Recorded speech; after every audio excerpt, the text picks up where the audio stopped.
గడిచిన 4-5 రోజులుగా ఆంధ్రప్రదేశ్ రాష్ట్రంలో పరిస్థితులు చూస్తుంటే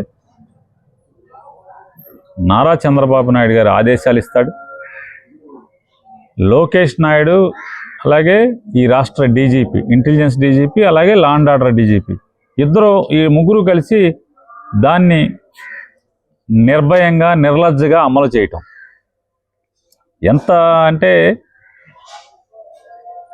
గడిచిన 3 రోజుల క్రితం ఆలయంలోకి అర్చనకి వెళ్ళినటువంటి విడుదల రజనీ అనే ఆవిడ, ఒక మాజీ మంత్రి, ఆవిడ గుళ్ళోకి వెళ్ళి పూజ చేసి బయటకు వస్తే రౌడీ ముక్కలు ఆవిడ కారుని అడ్డగించి అవమానకరంగా ఆవిడని తిడుతూ కారును బాదుతూ ఆవిడ మీద దాడి చేసినటువంటి పరిస్థితి చూస్తే చుట్టూ ఉన్నటువంటి పోలీసులు, అంటే నిరోధించాల్సినటువంటి పోలీసులు, కట్టడి చేయాల్సినటువంటి పోలీసుల వ్యవస్థ ఎవరి ఆదేశాల మేరకు ప్రేక్షక పాత్ర పోషిస్తూ ఆ వచ్చిన రౌడీ ముక్కలను కాపలా కాయటం. అలాగే నిన్న అంబటి రాంబాబు గారు గుడిలోకి వెళ్ళి స్వామివారికి అర్చన చేయించి పూజలు చేయించి వస్తుంటే దారి కాచి దారిలో దాడులు చేయటం, అసభ్యంగా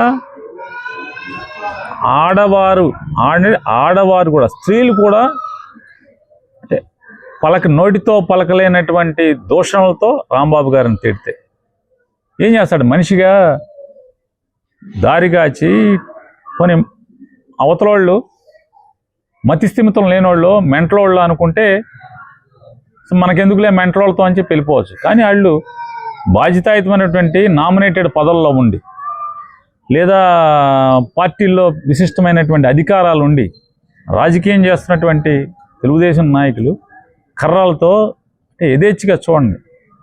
గుంటూరు రాజధాని అంటాం, నడిబొడ్డులో కర్రలతో రాడ్లతో దారి కాచి ఒక మాజీ మంత్రిని, ఒక సీనియర్ రాజకీయ నాయకుడిని అడ్డగించి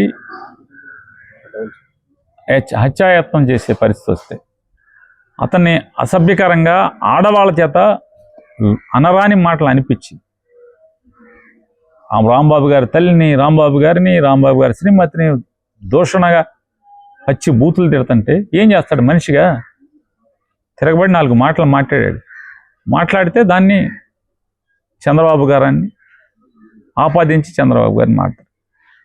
కొన్ని దాని మీద రాంబాబు గారిని కేసు కట్టి అరెస్ట్ చేశారా? అదేం లేకపోగా పైనుంచి ఆదేశాలు అందుకున్నటువంటి గుంటూరు జిల్లాలో ఉన్నటువంటి తెలుగుదేశం కార్యకర్తలు అందరూ కూడా మొత్తం విచ్చలవిడిగా పోలీసుల్ని అండగా పెట్టుకుని ఆయన ఇంటి మీద, ఆఫీస్ మీద విధ్వంసం సృష్టించారు. ఆటవిక మోకల్లాగా ప్రవర్తించారు.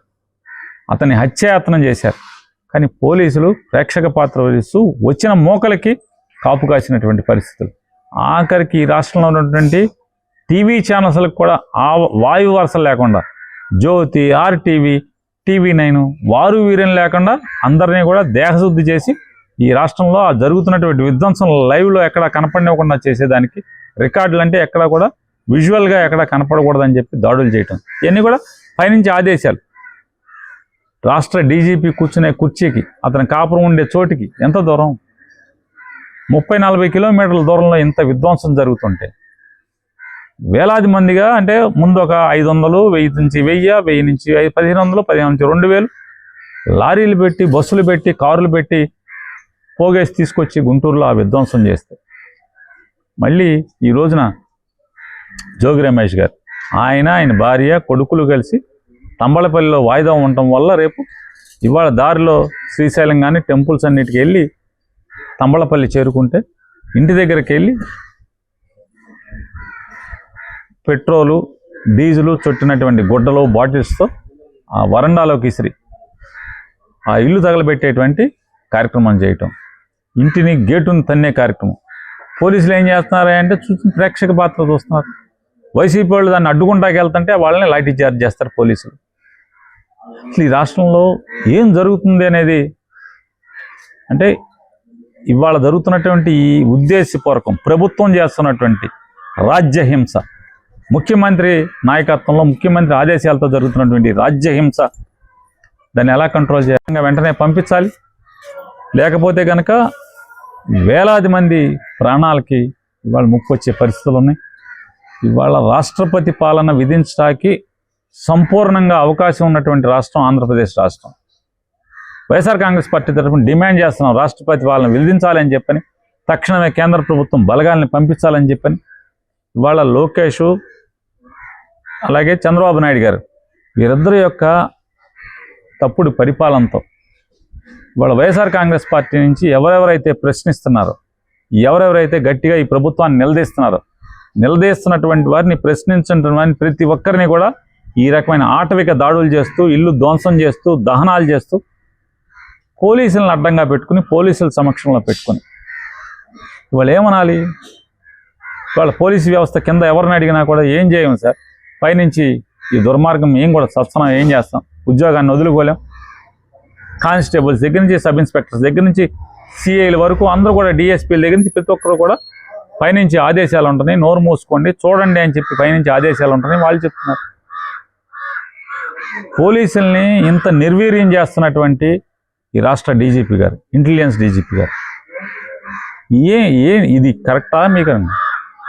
మీరు ప్రమాణం చేసి ఉద్యోగం తీసుకున్నారు, ఈ ప్రమాణాలు గాలికి వదిలేశారా అని అడుగుతున్నాం, ప్రశ్నిస్తున్నాం. మీరు ఏదైతే ఉద్యోగం తీసుకునే రోజు ఐపీఎస్ పాస్ అయ్యి ట్రైనింగ్ అయిన తర్వాత ఏ ప్రమాణాలు అయితే చేశారో ఆ ప్రమాణాలని ఎక్కడ పెట్టారని అడుగుతున్నాం.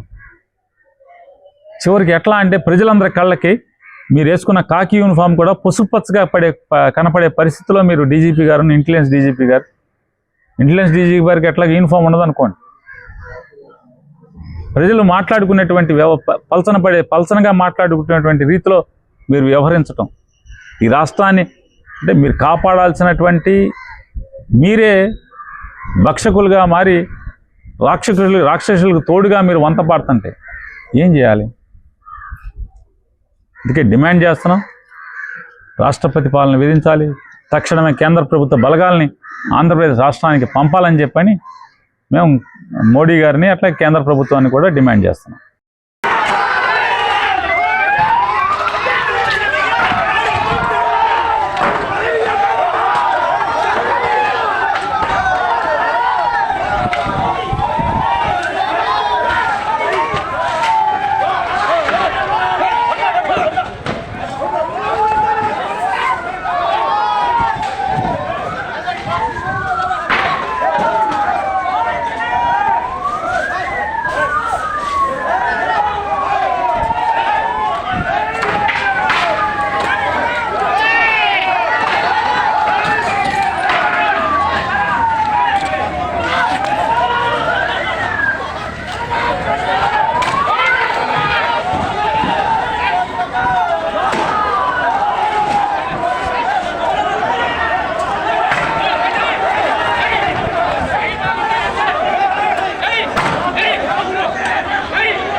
నెత్తి మీద పడతాయి.